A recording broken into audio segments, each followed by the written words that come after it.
Hi guys, so today is Good Friday at dahil holiday dito, kami ay magka-camping. Karamihan ng mga stores and mall dito kapag holiday ay sarado talaga. Kaya ang naisip namin ay mag-camping.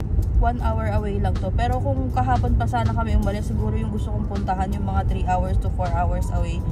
Kasi gusto ko sana mag-Aurora chasing ulit.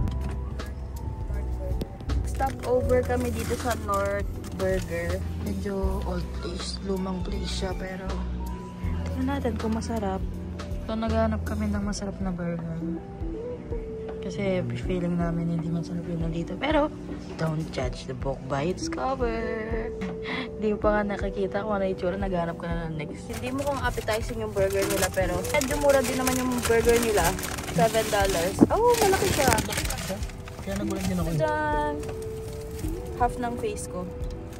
Mukha namang hindi tayo mag-disappoint. Recently, ang mga trip namin ngayon ay mga local na restaurants, grill, pub dito sa Toronto, anywhere sa Ontario. Iniiwasan na namin yung mga fast food, mga big restaurants na kilalang name. Price nila, ketchup.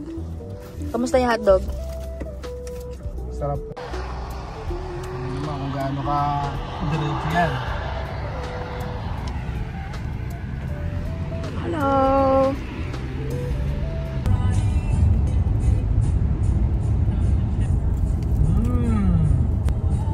Masarap yung patty niya. Boros. Hindi ko playlist to ah.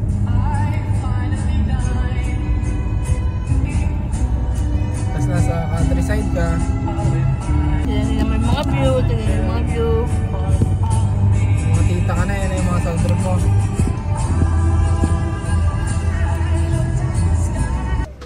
So nagbayad kami ng $21 para sa day use permit. So kailangan ng permit dito kapag magka-camping. We're here. So dito kami nanood ng Aurora noon last year, October. Pero never namin nakita yung mga paligid talaga dito kasi sobrang dilim noon. Ayun o, may nagka-camping doon o. May tent sila. Doon o, sa park. Ang layo natin. Paano pag umulan? Tatakbo tayo. Nalinaw ng tubig. May nagkakayak. May mga fish. May nagpi-fishing din kanina dun sa kabilang side.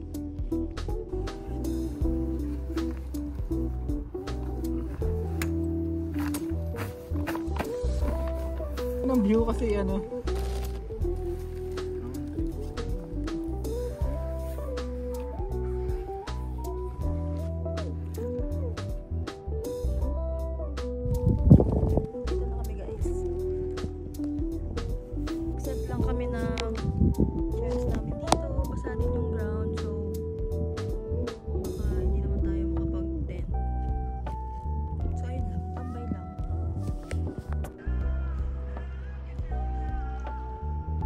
Antayin natin sila umahon.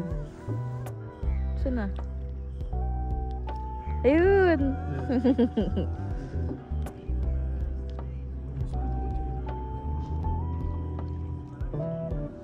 Ayan, ang dami nila. Wala silang makuhang isda kasi ay may speedboat. Saka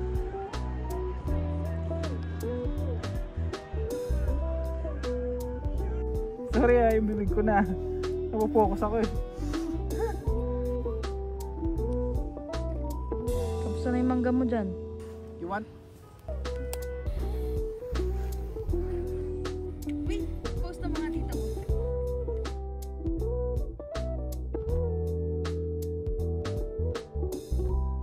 PM na. May aurora mamaya pero parang mga bandang 11 to 12. Di ko alam kung mag-i-stay pa tayo ng ganong katagal dito.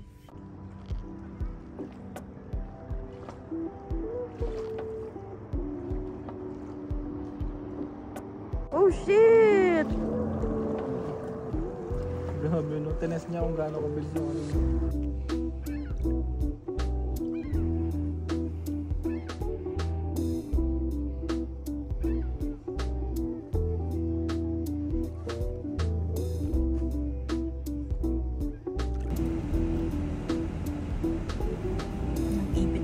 ng buhok dahil magulo na yung hair ko kanina. So,